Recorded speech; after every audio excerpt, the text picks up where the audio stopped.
साल 1912 अप्रैल 14 आखिरी रात।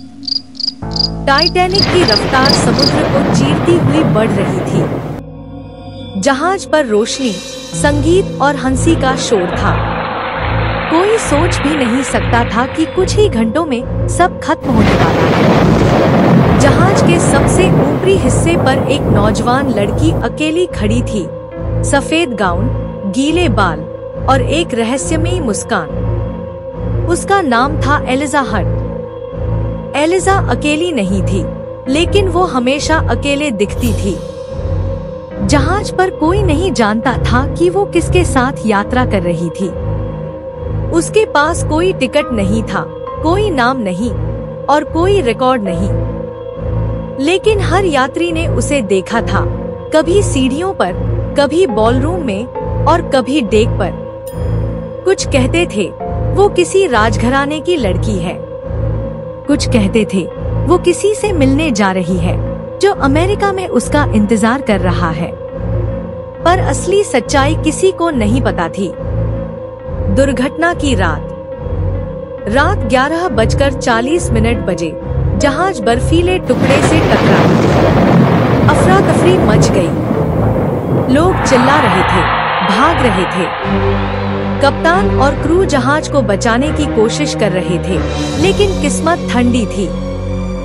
इसी अफरा तफरी में एक आदमी ने एलिजा को देखा।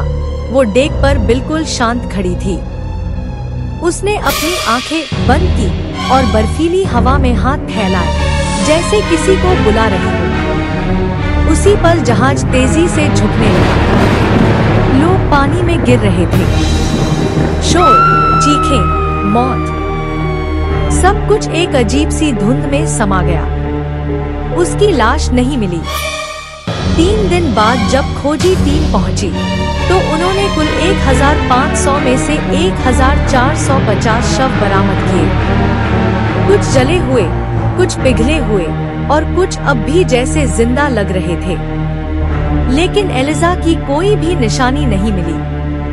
अजीब बात ये थी, उसके जैसे कपड़ों वाली कोई भी लाश नहीं थी और सभी लोगों की गिनती में भी कोई एलिजा हर्ट नाम की यात्री नहीं थी।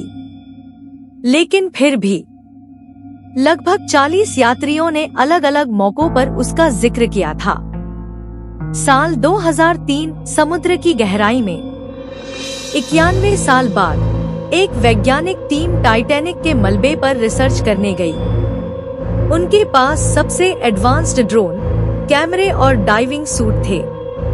उनके मिशन का मकसद था टाइटैनिक के अंदर के बचे हुए हिस्सों को स्कैन करना। जब टीम मलबे के अंदर घुसी, तो उन्हें एक जगह पर ताजगी से बची हुई एक टेबल और